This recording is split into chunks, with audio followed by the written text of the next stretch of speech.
Okay, Tribe, so we're here today with Soke John Enger, who is a lifelong martial artist and law enforcement officer.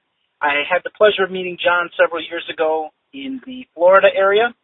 We taught a class together at the St. Petersburg Police Academy there, and we had a great time. John is somebody that has pioneered numerous martial arts programs, and we're here today to talk specifically about his most recent one, which is very unique. It comes from a Christian perspective, and it's very much outside of the box of what most of us think about when it comes to martial arts training. So I wanted to give John a second here just to introduce himself, and we'll go ahead and dive into the questions regarding the program. How are you doing there today, John? I'm doing real well, Fernand. I really appreciate you taking the time to ask me about the program here. It is unique, and I've been at the self-defense martial arts stuff many decades. Hired law enforcement officer after 22 years with the University of Minnesota Police Department, but also worked as a private investigator in Florida. I've worked for the Sarasota Police Department also for a number of years, 5 years, and then went with the Department of Juvenile Corrections and ended up being assistant director for the Department of Juvenile Corrections at a facility here in Bradenton for several years, and then did security consulting and that kind of work, and run the Shinja Martial Arts University. Still teach private lessons and run our Hall of Honors and seminar every year. So I'm still active. I'm 62 years old, and I'm still learning. You know, it's no art. One art is the best of any. They all have some good things and tools to learn from, and I refine some that I see out there. I practice and think about different things and work on different things. So I'm still a lifetime student. John, now can you tell us a little bit about your background as a Christian and as a clergyman? Because a lot of people who are familiar with you will know that you're very active in the Christian community and that you are a leader in that respect. Tell us a little bit about your experience. As a police officer, back in the early 70s, in 1975, and being involved with some of the law enforcement community while I was there. Also, I was at that time just finishing up an undergraduate degree and completed that, and then went on for a graduate degrees in theology and ministry. But during that time when I was a police officer, I was also working as a pastor, a youth pastor, family marital counselor, and an associate pastor at several ministries. So I had a lot of time between doing police work and that, as far as a side job, almost two full-time jobs, really. But once I did that and I saw the need, I always thought that law enforcement, and believe as what scriptures say, that you're ordained of God. You are put in leadership or a ministry on the street. And I looked at what I did as a law enforcement officer on the street as ministry. So in conjunction with also understanding the importance of having some type of self-defense. But the ministerial part of that was very important because the officers knew that I was a minister, an ordained minister with a couple of primary large ministries in the Minneapolis area at the time. And so they would come and ask certain things of me, and we would talk regarding those things and personal family matters and marriages and things at work and those kind of aspects of it. I was looked at as kind of their chief chaplain as well. But as I was promoted up through the ranks, of course, it became a little bit more difficult because I had supervisory and then eventually command responsibilities. And as I'd always tell the officers, you come in, you had a problem, I needed to separate that. If there was an issue that they had to come and talk to me about, and it was something that they'd done illegal or improper within the agency, that I had to separate my roles as such, I would stand with them no matter what from a Christian perspective or a pastoral perspective, but yet I had to document anything that was inappropriate, and if that's what they were saying, and they understood that. And I never had those kind of problems. So there was always a rapport that I was building regarding that. From that, I started to build at the University of Minnesota PD a need. They never had a chaplain's program in any Big Ten university in the country at the time. So I started a program for university system. I made my own academy up and had them go through a chaplain's academy, and modeled it after somewhat St. Paul Police Department and Minneapolis Police Department's academies, and I went to both, and then built it around a university type of system with what they had, and then went out and recruited 10 different faiths, denominations, to come in and work with me and to be on call and work as a chaplain's group. So that continued on until I retired in 1997. But I always felt, again, the process of being a minister and working on the street, because I carried that not only to the police officers but to the public. And I had a whole different viewpoint on how I handled things as a police officer, and how I viewed people as humans with problems and issues, and how you approach people, and in discernment as a Christian. I believe that if you're going to discern, you have that ability to discern through the Spirit of God certain things and ask certain questions, be able to deal with people. I also felt that it was very important that you prayed before you went out on the street. Protection, not only for yourself, for the other officers. That was a very important thing that I did every single day for myself and for every single officer that went out on that street. So I prayed for protection for everyone, for every call. So, and it was always kind of some unique situations that I came up and prayed about that are some pretty interesting things, and maybe somewhere in the interview I'll talk about them, but that I knew God was working within the ministry of what I was doing there, that He used me in certain calls in special ways. So I knew that God was hearing everything that I was doing, and He knew that I was ministering for Him without having to proselytize. It's by our witness, what we do, that opens doors that people will begin to ask. So hopefully that gives you a little bit of background. Yes, excellent, John. So, John, I mentioned to the audience the program that's your newest program, and yes, it's the Shinja Defense System. And when I first communicated with you about it, you gave us a couple of teasers, and I'm expecting this, great new self-defense program, a great new curriculum. You have several out there you've done that are great, and so I, come to expect good things from your martial arts material, and so I was really looking forward to it. And when I finally got my hands on the manual, I was very surprised. And this was not a martial arts manual in the traditional sense. It definitely dealt with struggle and warfare, but a very different take on it. And you took a very Christian perspective on this, and this is basically, from the way I've read it, and I've tried to internalize it and work with it, this is a manual on the other side of self-defense, meaning not just the physical, not just the mental, not awareness training, but actual spiritual self-defense. Yes. Why did you feel this was needed? What was your motivation for creating this program? We're to be ministers, and first off, we're fighting, as Ephesians says, in 6:12, that we're not fighting against flesh and blood, but against principalities, powers, rulers of darkness and of this world, wickedness, it says, in high places. And we certainly are. I mean, it doesn't take long to figure out, it doesn't take a Rhodes Scholar to figure out to work the street that's what you're dealing with.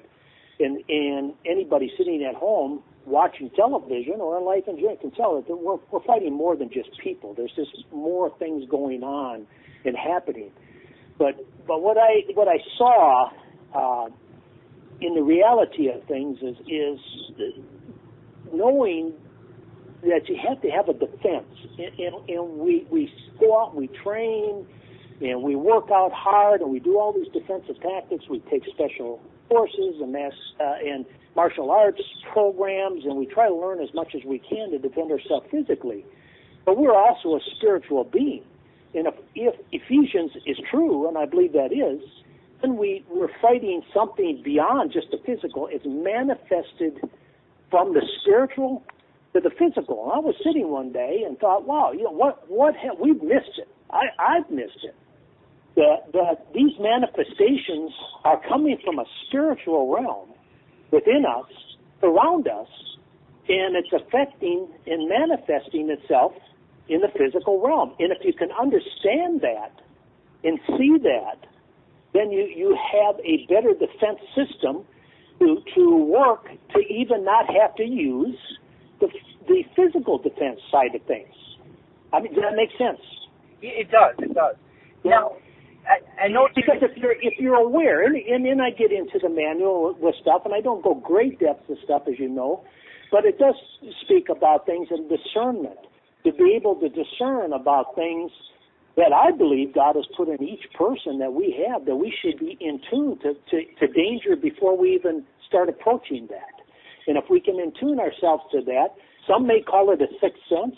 I call it the Holy Spirit. I call it the Spirit of God that lives within us, that He has put in us, that we can discern the danger signs, give us that much more protection ahead of schedule and ahead of time before things. And just let me give you an example of that. Burglaries, and you could go back and check with my department, the officers, and do the history on this.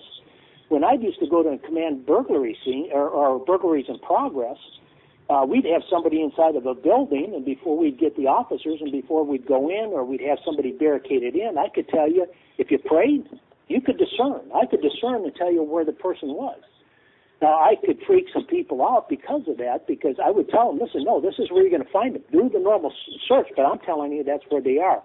And I'm going to tell you, Fernand, every time this was where the person was. And I could tell you where they were. I could tell you if they were armed or unarmed, assuming always armed, but I could tell you if they weren't or weren't.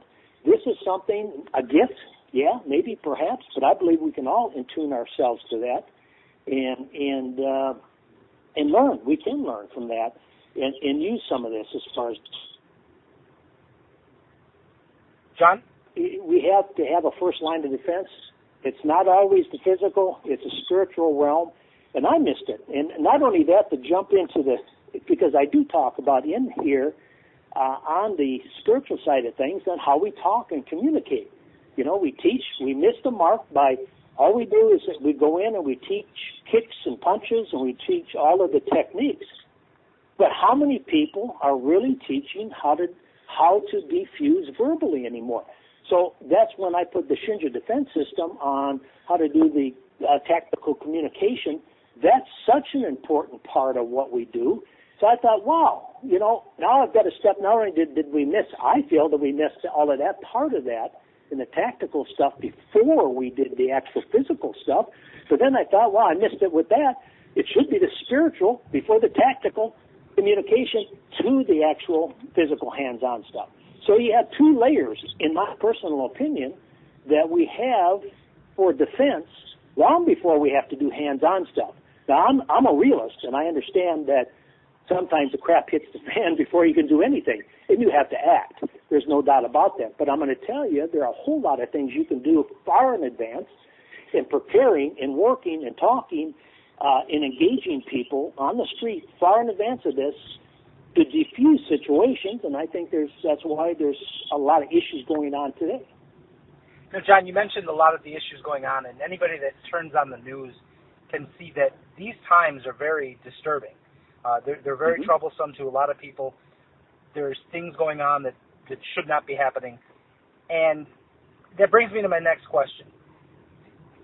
People talk about social evil, but when you talk about evil, we live in a very rational kind of world, and people want to, attribute evil to social evil or to attitudes and prejudices. But you talk about the big bad. I mean, the big evil, the real evil. And I think a lot of people, unless they're very spiritual people, may not be even tuned into the fact that these things actually exist. What is your take on it? What is that evil? What is it that we're facing? And how does it affect us in our everyday life? And how can we use the Shinja Defense System to help us, be protected from that? Well, if you understand, first off, you have to have the reality of believe there's something more to what's going on and influencing the world. You cannot deny what you're seeing, that there seems to be a greater spike of all of these types of things. Now, yes, we're in the 70s and in the 60s. I mean, we had all of these kind of issues before, but not to a degree of where we have today, where the numbers of police officers and the escalation of the type of violence there's always been violence in those kind of issues. And there's a spiritual, that's the root. That's the root cause. And that's the root cause also between what's going on and understanding about bullying or assaulting people, whatever you want to call that, whether it's verbal bullying, physical bullying, little threats here and there, little innuendos. All this stuff is spiritual stuff. This stuff is things that are allowed in your life that has a spiritual impact on there. Words are powerful. Well, you can do a lot of damage to people with words. Why? Number one, some cops get themselves in trouble. Number two, why some citizens get themselves in trouble. But words carry power, and they can speak life and death. And if you don't think that that's true, and that's scriptural, take a look at dead police officers and take a look at a lot of the dead suspects out there. Words are powerful. Actions are powerful. Symbols are powerful. The symbol of that gun. Don't even have to go for the gun. Even just going for that wallet, and they see a gun, but you're going for your wallet. That symbol alone carried more weight than anything. It's a symbol of death and life. So it's an amazing thing, but this is what's going on in what we see first off and foremost is understanding that there's a spiritual element to what you're doing. This is driven by spiritual elements. Unfortunately, we've had some issues with law enforcement. Vernon, you've seen things. I've been in law enforcement for decades and teaching. Even though I'm retired, I still see that. And here's the kind of there's an air about. Listen, there's a lot of things going on in communities, whether if it's Black Lives Matter or what lives matter. All of these things.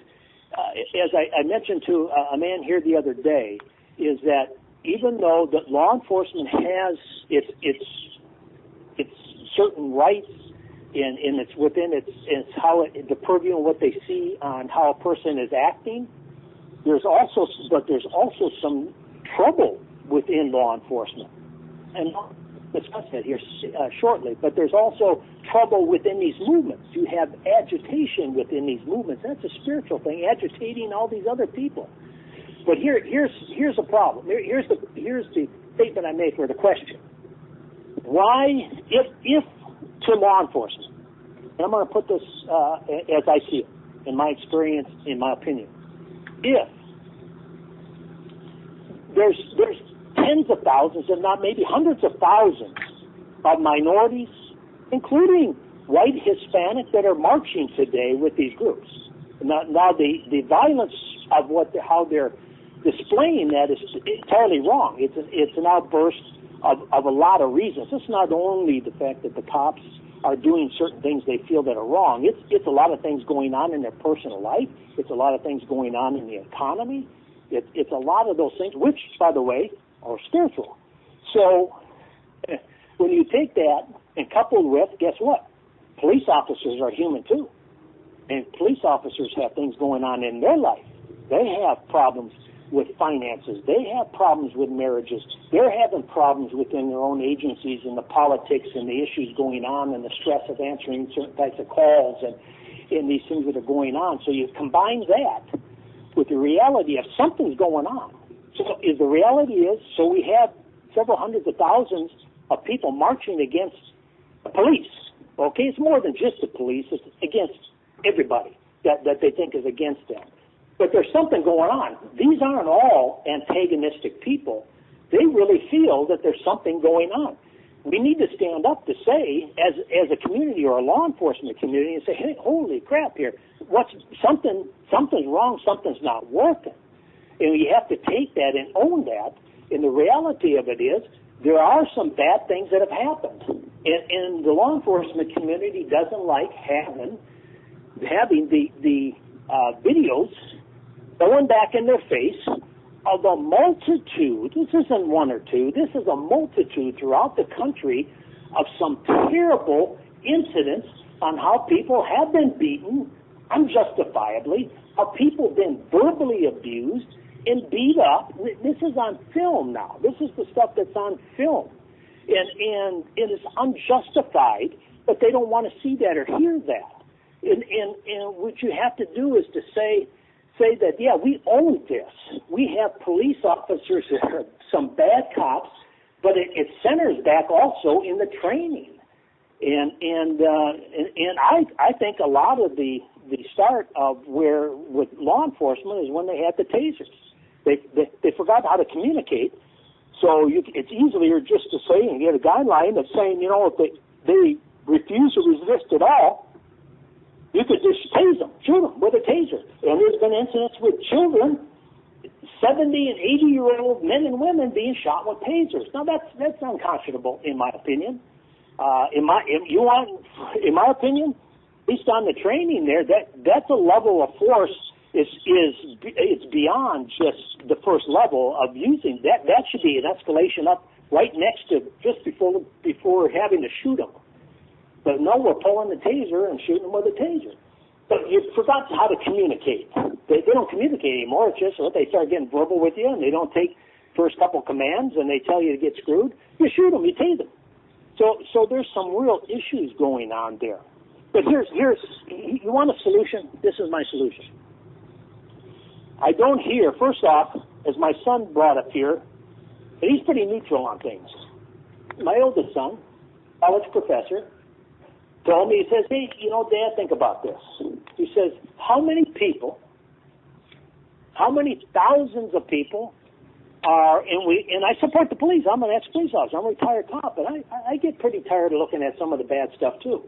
But he says, how many people, you got all the people supporting law enforcement, okay? All the outcry and how bad they are and crying for the families and saying how bad they feel for the families. But he says, I'm not hearing how many people are outcrying, marching for the deaths of all of these innocent people. How many of us sitting back are speaking out and saying, this is unconscionable, this has got to stop by our law enforcement? Very few. But you know who's taken to the street? The highest majority of those are the black population. But the problem is you have subverters going on within that population causing the riot. So here's my solution. How about, as I was told by a police officer, probably about a year ago, a young guy, talking to him, and I understand that you're a retired officer. Yeah, I'm retired. But he says, you don't understand, John. He says, how long has it been since you've been on the street? Well, working the street from a squad car since 1997 from actually answering calls and working on the street. But in reality, from a chaplain standpoint, I've been driving and working the street ever since I left 1997, working with people alongside of law enforcement officers as a chaplain. But answering calls as a cop, 1997. Says, you don't understand. He says, things are bad out here. It's worse than it was when you worked the streets. And all of these things happen. He says, cops are getting killed. Oh, yeah, okay, yeah. I says, but let me stop you, young man. I says, what about all of these incidents? I said, I would like you to speak to me about all of the bad incidents that law enforcement has been involved in. And I says, it's bothering me. I says, it's more than it should be. So I says, what's going on? Oh, he says, you can't talk like that about the cops. He says, that's not right. He says, the majority, he says, probably 95% of the police officers are out there doing a good job. I said, well, you're having a hard time convincing me that's 95%. I says, I'm looking at maybe 50-50 at this juncture, and it ain't getting better. Because he says, well, they're out there. I said, well, I have not yet seen one patrol officer, including yourself, on any national news program saying we have a problem. Matter of fact, I haven't seen any command personnel from any police department saying we have a problem. I haven't seen that. I said, if there's that many, where are you? You need to speak out against this stuff that's happening to the community. For example, I says, here's how you fix the problem. You get every chief, you get every sheriff, constable, you have all of this, every single chief and every sheriff in this nation signs an agreement, comes to an agreement, and they choose a board of 12 people, representatives, and they need to come to the nation on a national program to say, own everything that each one of these officers have done that we have caught. We own it. Nobody's owning it. Own it. We have a problem. Promise the public we are going to fix this problem the best we can, and it has to start through training.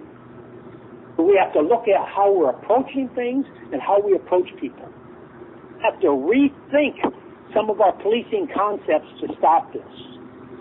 And in Fernand, not one person has done that today.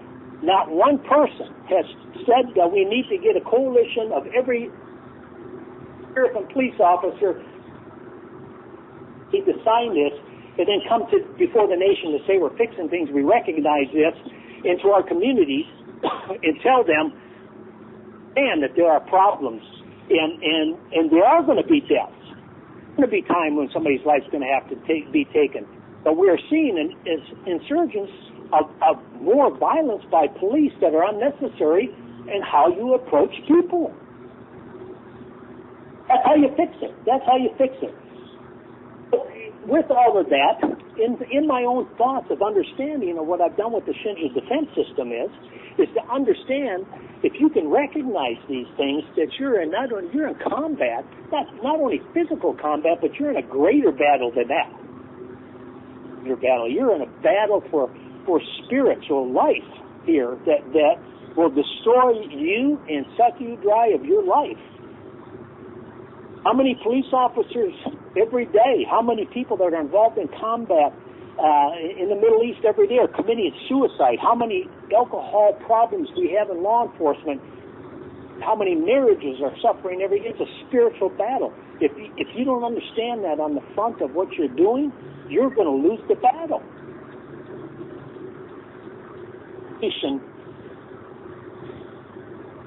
Or you got to take your own life before you got to take somebody else's life. Understand what it is first.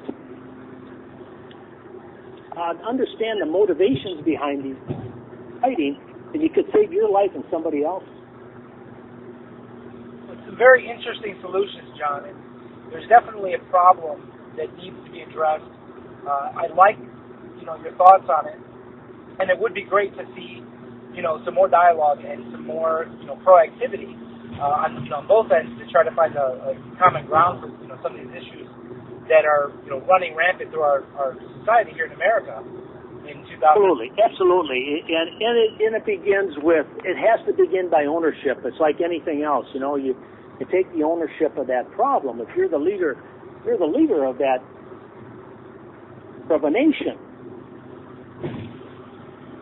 I haven't seen the leadership in our own nation. Our local law enforcement agencies, I have never seen a chief come out and say, you know what, we screwed up. One of my officers screwed up. Yeah, definitely a difficult situation. Now, yes, John, people need to hear this. They definitely do. Now, John, so your take on the spirituality as being the root of a lot of these issues is very interesting. And I've read through the manual, and I definitely feel like it gives a game plan for, one, like you said, identifying, the spirituality as the root of a lot of these issues, and also giving individuals the tools, from a Christian perspective on how to deal with it. Where do you see this program going from here? What is your goals for the program as time goes on here? Goals is to try to get it into martial arts schools. For the first off, is to get into the martial arts schools.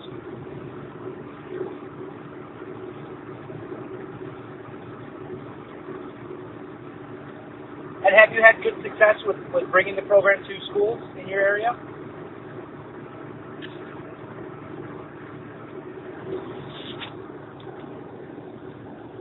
Even with Christians, in the Christian martial artists, and you bring it to the schools,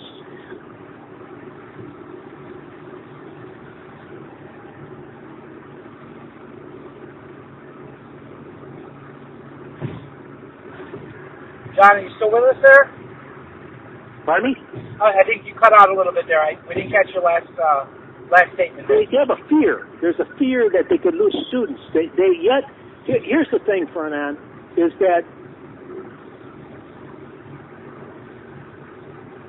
martial artists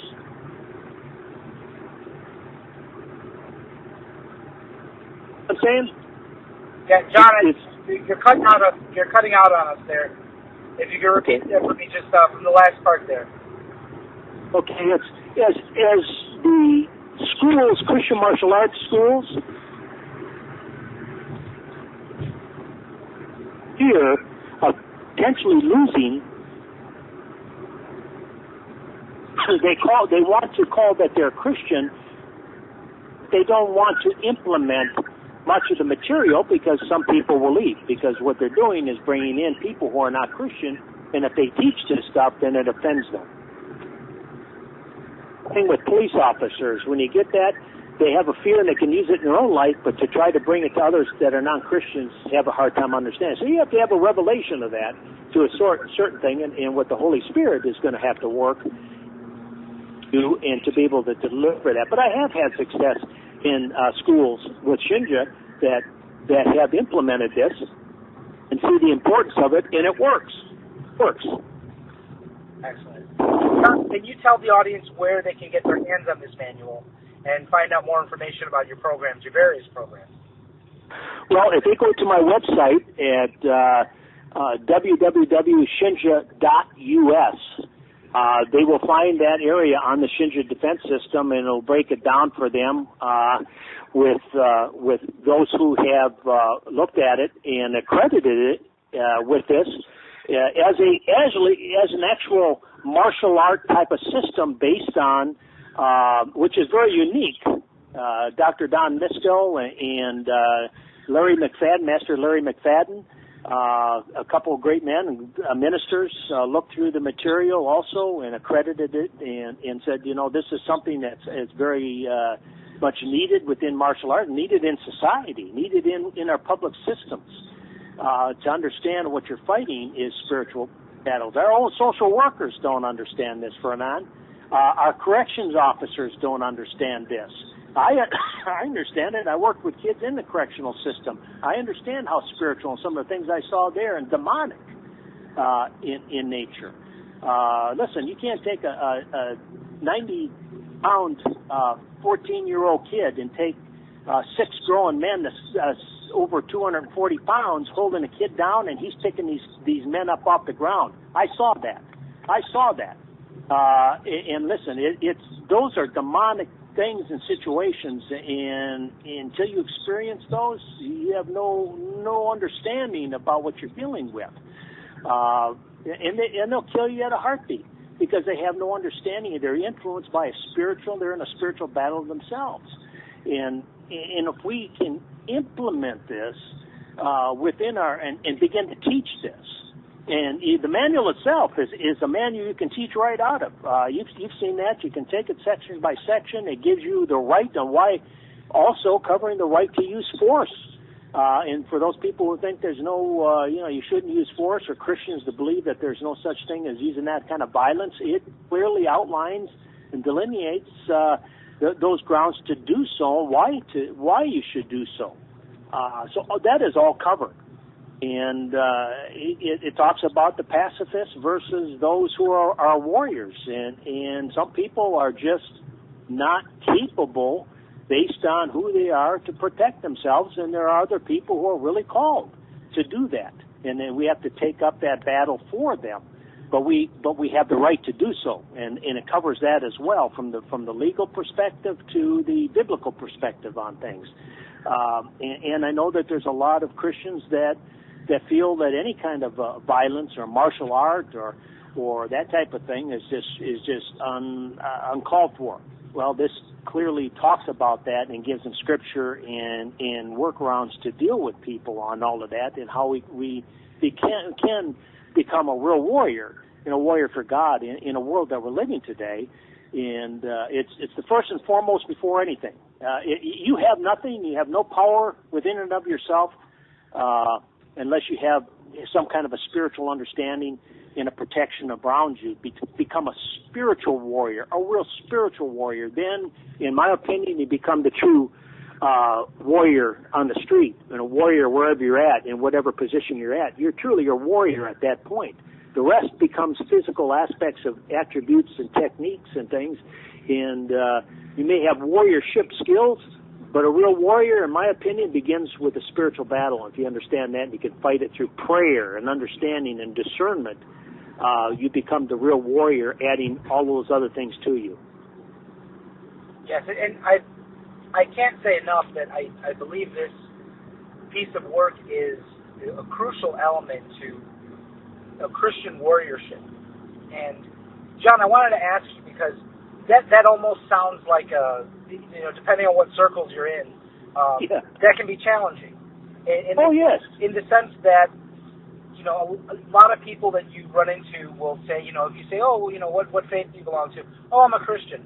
But the minute you talk about being a Christian and taking it up to a level more than just kind of a, passive, I go to church once in a while kind of Christian, people kind of, I don't know what's happened, but people get, either scared off, or they kind of want to write you off as, it's one of these Christian nuts, and it's almost like a bad word to say you're a Christian, I know a lot of guys that, behave as Christians, and I think that internally they feel and believe in the tenets of Christianity, but if you press them, they're almost kind of gun-shy, to say, hey, yeah, I am a Christian, and I'm a Christian warrior, and this is what I'm about.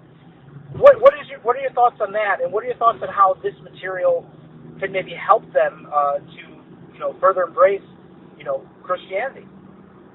Well, they will look at the battle. The battle started all the way back in the Garden of Eden, and when they understand that, if they profess to be Christians, they have lost. Much of it is to you look at 2 Timothy.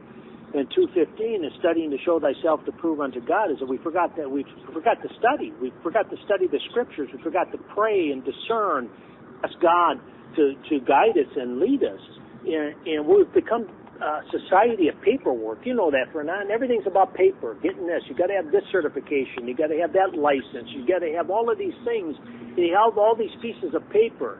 And they mean nothing for a lot of people. It's just nothing. It's just another piece of paper and certification and workarounds. We see that in martial arts. People are getting all kinds of certifications and ratifications in 10th degree 18 and 19-year-old people out there. It's all about paper. We demand that what we can show on paper, and it makes us feel good and what our worth is. And when you start to begin in the spiritual arena, you ain't got to, they'll tell you why I can't see nothing. So you have to take things by faith, and I can't show nothing. I ain't got a certificate in this. It's how you're living your life out. You're an example. And I've been through this. Listen, I've been through a lot of the denominational stuff, Fernand. And for those people who need to hear that, I've been through that. I understand what's going on in a lot of denominational stuff. And what I finally decided to do, so most people today, if you ask them what the church is, they don't know, Fernand. They don't know what the church is.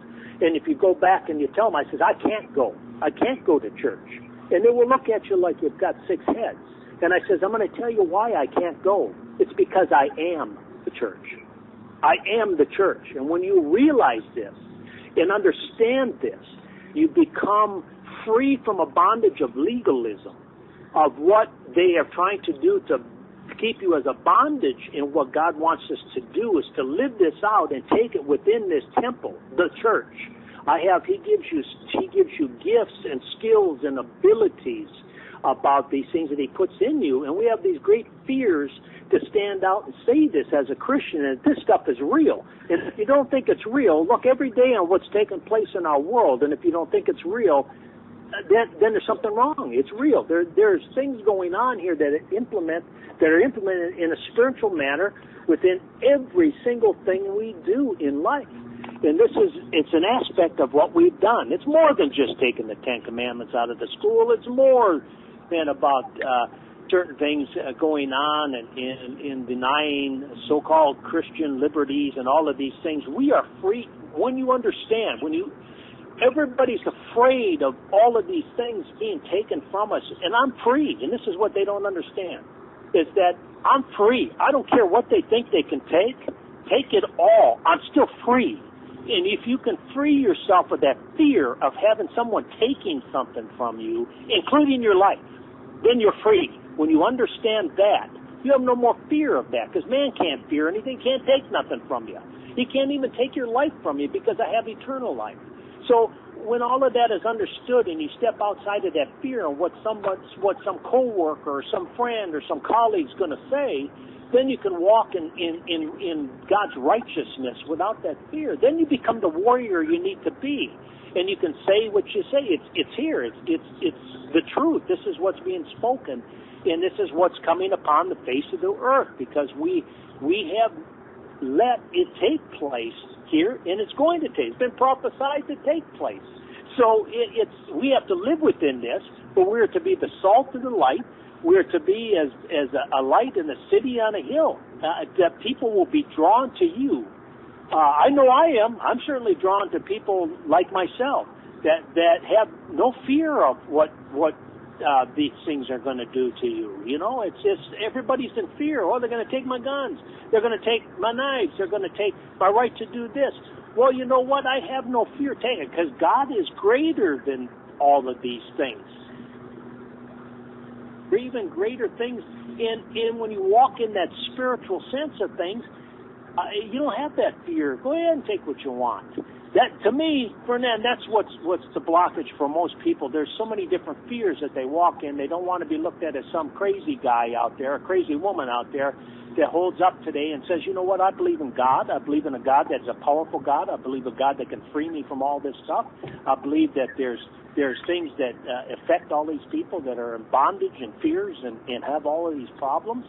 But you can set people free of that. You don't have to, even as a police officer, you don't have to put everybody in jail. There's always workabouts there. When you ask them and sit down and introduce yourself of who you are, from such and such a department, I'm here to help you. What can I do to help you? And as I pin badges on police officers for many years, that was the first thing I tell them. You know, I want you to understand the badge I pin on your chest is I'm not giving you this. The department is not giving you this. The public is giving you this badge. It's a public trust. So if you can go out with that, knowing that, and the awesomeness of power, not what somebody else has given you, even the public, God has given you that authority and power. Don't abuse it. And if you have an understanding how to walk in the Spirit and how to have spiritual combat and to deal with those things, and to be praying within yourself as you're dealing with people, to give them wisdom, to see you as who you are and you see them as who they are, things open up and you would be amazed at the energy and the feel, the difference on how the Holy Spirit works in those situations. That, and to pray about that and seek God's will about that. So does it work? Oh, yeah, it works. It works. I mean, we don't have the time to talk, I'm sure, today, but I mean, sometime in maybe a longer interview or something, I can give you prime examples of how my life was saved without if it wasn't for God, I'd been dead today on things, on calls. Not by accident. God taking me and driving me all the way the cities out of my district to help somebody who had been praying at home to help their husband. I can give you story after story like this, Fernand, but you have to say, you know what, God, today use me. Today use me to be an instrument to bring glory to your name, to bring healing to somebody else. Use my hands not to have to kill, but use my hands to bless someone today. He'll lead you to all kinds of things. And miraculous things. And when you do that as a police officer or anybody else in any other job, you'll be amazed at what he leads you to and how God brings you people in front of you. You'll be amazed. Like this, there's no way this could happen without God doing it, because he will send those people to you to minister to. And this is the whole concept of understanding why you understand that you're in a spiritual battle and how to deal with that when it does come and before it comes, because you can see it coming. Well, excellent, John. Thank you for those words. They ring very true to me, and I'm sure they will to a lot of the audience. I want to thank you again for your time, John. And just before we wrap up, can you tell the audience again where they can find out more information about you and your various programs? Yeah, if you would just go to www.sokejohnenger.com, www.shinja, SHINJA.US, and you'll see the website there, all about my background, and you'll find a tab on there for the Shinja Defense System, about the Shinja Hall of Honors. We hold a seminar once a year. This year it's September 10th and 11th on a Saturday and Sunday here at the Courtyard Marriott in Sarasota. Always great training. I'll be doing some training, and we have some others doing some training there that is very good. But it's fellowship, great time of fellowship, and people that come. No big I's and no little U's. We have fun. We train hard, but we enjoy what we're doing and have a great time of fellowship. It's a different experience, I can tell you that. Excellent. Well, thank you again, John, very much, and hopefully we'll bring you back on soon so we can talk about some other important issues. Thanks again, John. Thank you, brother. All right, God.